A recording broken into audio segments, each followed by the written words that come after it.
Tia Randall with Go Be Great. Thank y'all for joining us today, and boy, do we have a treat for you. We've got a playwright, we've got a screenwriter, we've got a producer, and currently Miss Texas Plus America 2023. So please welcome Tiffany Collins. Hello, everyone. I'm so happy to be here today. Thank you so much for coming. So we're going to talk about so much today. We've got a pageant to talk about. We've got her new series, The Walk of Purity, to talk about. So let's jump right in. So my first question, of course, is what was your favorite part about your pageantry run? Well, that's a no-brainer. Of course, the night when I won the Texas crown. I mean, come on. But let me be here. Basically, from the moment that I joined to the moment that I actually won the crown. I mean, I know you asked what's my favorite moment, but to be quite honest, I've enjoyed the whole journey. I've enjoyed the whole process. I've met some awesome ladies all over Texas, from San Antonio, from Austin, from Amarillo, from El Paso. And then on top of that, people always talk about sisterhood. Listen, these ladies, we had a time to just really bond. When I tell you we bonded. It's only been 2 weeks since I've held this title. And we've done several things together already as sisters. Wow. In 2 weeks, okay? So, again, to answer my long-winded answer to your question, is I've loved the entire journey. I can't say one particular thing. The entire journey has absolutely been amazing. Well, I love that, but the thing that makes it so wonderful is that you're a Black woman. You're overcoming so many things that were put in place to stop us as Black women. So what does it mean to you to be a Black woman with this crown? Listen, it means absolutely everything to me. I grew up, what you're looking at is you're looking at a Black queen, a Black dark-skinned plus size queen. Come on. So I've always grew up, people show on TV what beauty is supposed to be. You're supposed to be a size 2. You're supposed to be light skinned. You're supposed to have fine grade of hair. What you're seeing is the absolute opposite of every single thing that I just listed. And nothing against that, okay? Because I feel like everybody is beautiful in their own right, but I feel like it's time to shine the light on other aspects of beauty. And I do feel as though I embody every aspect of that. I'm plus size. I am dark skinned. I do not have a fine grade of hair. Okay, listen, listen. But I feel like I defy all the odds of what America says beauty should be. Because I am beautiful in my own right, and so are you. Okay, come on. You know what? You're gonna make me stand up. Girl! So I love everything you just said. I love how she brings this authenticity. She brings this whole royalty. She brings all of this to the forefront and puts it out there for other young Black women to see. I get excited when you talk. It's the queen. So my next question would be, out of all this brilliance, how do you think that you will be able to serve as a role model for the girls and the women in our community? My platform is called The Walk of Purity. And so let me be clear, I am 37 years old and I am still a virgin. That is right, you heard me correctly. I am 37, 3 years from 40, and I am still a virgin. So my main goal is to inspire young women and young men to save themselves from marriage. A lot of people assume that just because you talk about purity, it's just a woman or a girl's thing. No, God meant for everybody to save themselves from marriage. Amen. And it's no type of slugs thrown to anybody who didn't. But you know what? If you didn't, and let's say you want to join this journey, hey, you can always go celibate. Become a born-again virgin if that's what you want to do. Yes. But again, if that's not what you want to do, that's cool. But that is what I'm seeking to do, is to reach out to young women and young men to say, hey, you know what? If you haven't already crossed that threshold, let me help you stay on this narrow until you get married. You are freaking fire. This is amazing. Okay, so the next question would be, if given the opportunity to sit down with some of our local leaders, what issues would you want to discuss? I would like to discuss the Roe versus Wade. I do not generally believe in abortion. Yeah. I do believe that, God is generally against that, but I feel like it's, based on the situation at hand. Exactly. At the end of the day, people can say what the Bible says this and the Bible says that, but people always forget God has given us free will. Thank you. So with that being said, I am totally for Roe versus Wade. I feel like women should have the authority and the option to choose what they want to do with their bodies. Now, not just saying if you just out here just, okay, sleeping with everybody and you decide you don't want to have a baby. No, let's say if you were raped or you were molested and a baby just happens to come out of that. I feel like if you don't want to actually conceive that baby and birth that baby, I feel like you should have the right not to, because that wasn't your choice to have the baby. So if I had the opportunity to discuss that, I think I would definitely try to heighten that issue. Yes, that's a good one. I mean, we see this all the time with the way our world works, because these types of things actually happen. Everybody can't afford an abortion. Yes. And so they do have to carry the culprit's baby. They do have to carry the rapist's baby. And man, to have a queen that would go on our behalf and talk about those things, that's amazing. So thank you for that. Absolutely. So the last one I want to ask you, moving forward, where will we be able to see you in the community serving? You can see me in any of your local churches. If you have any type of youth programs, any type of young adult programs, and you would like to have someone come and speak to them about my platform, the Walk of Purity, or about any type of issues that I can relate to on their level, you can catch me there. You can book me there. I'm also available to speak at your productions. Like if you have, I'm actually going to be speaking at a production on that Saturday. Yeah. And, I guess you will just kind of see that when it happens. But I'm available to speak on various topics at productions, various topics at any of your events, community service. Like if you're, giving away perishable goods or anything like that, I'm available for all of that. Prayer calls, you name it, we can make it work. I'm so excited because we've got a queen ready to serve the community, and you don't get much of that. So we're going to jump into the Walk of Purity. All right. This is your baby. This is your production. So tell us a little bit about what got you into production and playwright and all of those things. Okay. So here's where the long-windedness comes in.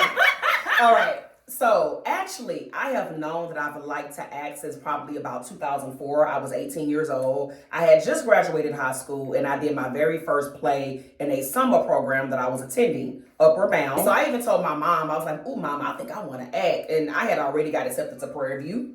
And my mom was like, "Okay, that's cool that you want to act, but no, we're going to focus on education right now. And if that's meant for you, it's gonna catch up with you." And lo and behold, 13 years later, when I was about 31, I started getting back into the whole acting field. And since like 2016, 2017, I have not looked back. As far as the Walk of Purity, like standing alone, that whole thing stemmed from a poem that I wrote.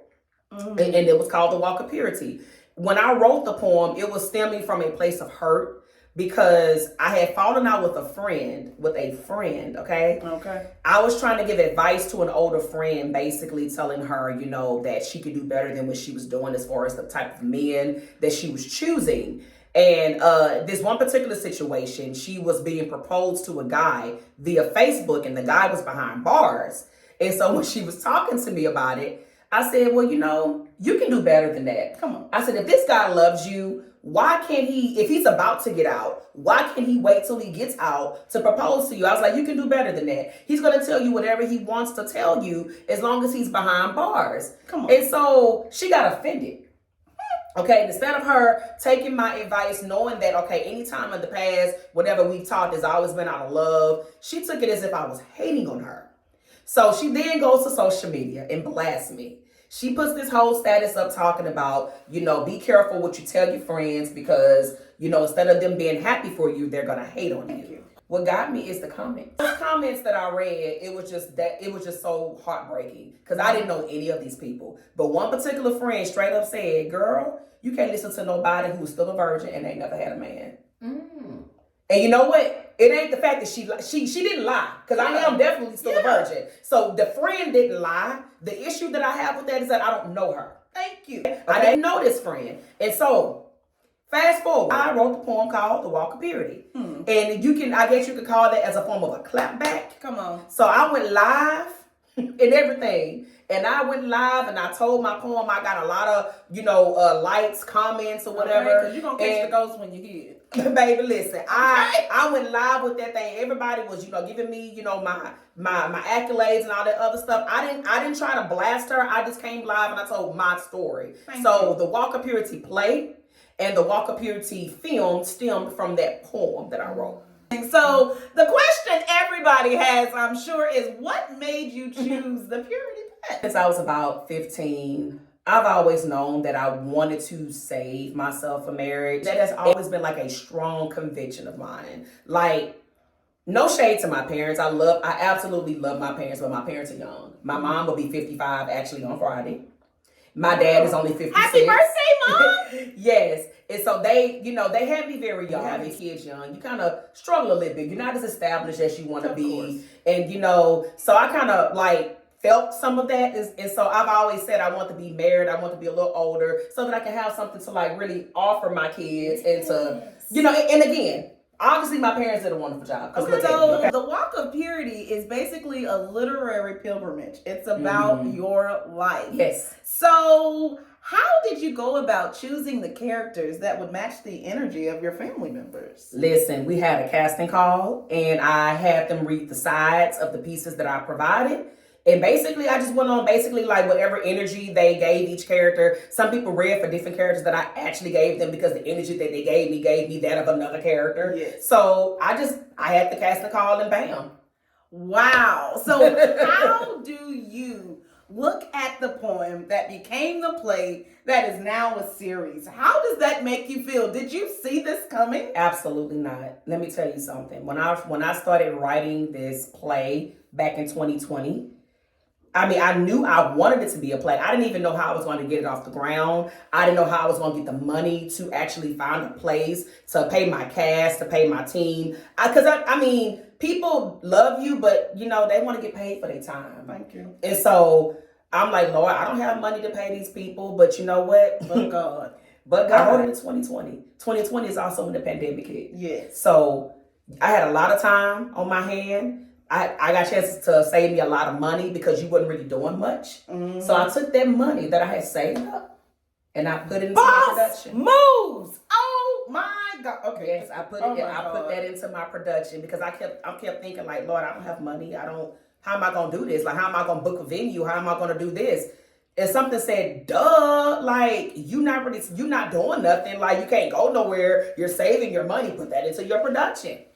So what the devil meant for bad with the pandemic, God turned it around for your good. Like, you know what? I'm gonna get up and dance. Let me calm myself down. It is just down. like I did not foresee any of this. I thought, okay, I'll do the play, bam, it was over.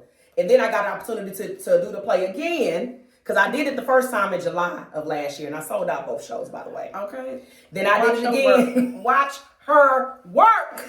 Then I did it again in September, for a second showing, not knowing, that would even come that soon. And then 2 of my cast members come to me because I kept saying I want to do a short film. And I was like, you know what, sis, a short film is cool, but your story needs to continue to go out. So why, instead of doing a short film, why don't you make it a series? So where like the content will continue to go out. And I was like, So as far as the series is concerned, I have 2 other co-writers that has helped me write this series. So, and again, it wasn't even my idea. It wasn't even my idea. Okay. It wasn't. It's always what the devil is bringing at you to try to tear you down or mean you for bad. Like you just keep taking that thing and making it work to your good. Like God has his hand on her, the queen. So I want to ask one more question because I can't wait to see this series. What are you expecting your key takeaway to be for your audience when they see the series? I want them to see, of course, I definitely want them to see the Walk of Purity and what it means and what it should stand for. But I want them to take away other nuggets as far as family, as far as relationships, friendships, because like really, it's centered around my life, but it's centered around like every aspect. Like we touch on friendships, we touch on everything, we touch on everyday life, not just the fact that I'm a virgin. Like I want them to take away everyday life nuggets. Yes. Okay, Miss Texas Plus 2023. Thank you so much for spending time with us today. You are beautiful, you are bold, you are dynamic, you are God-driven, you are purpose-driven, and we just want to celebrate you as much as we can. And I want to thank you personally for coming see us today. And I want to let you guys know that this queen is available to her showing. She's available for volunteering. She's available for anything that you may need. And she's ready and willing to show up and show out for the people in our community. And I want to thank you again for that. Is there any last comments that you want to give?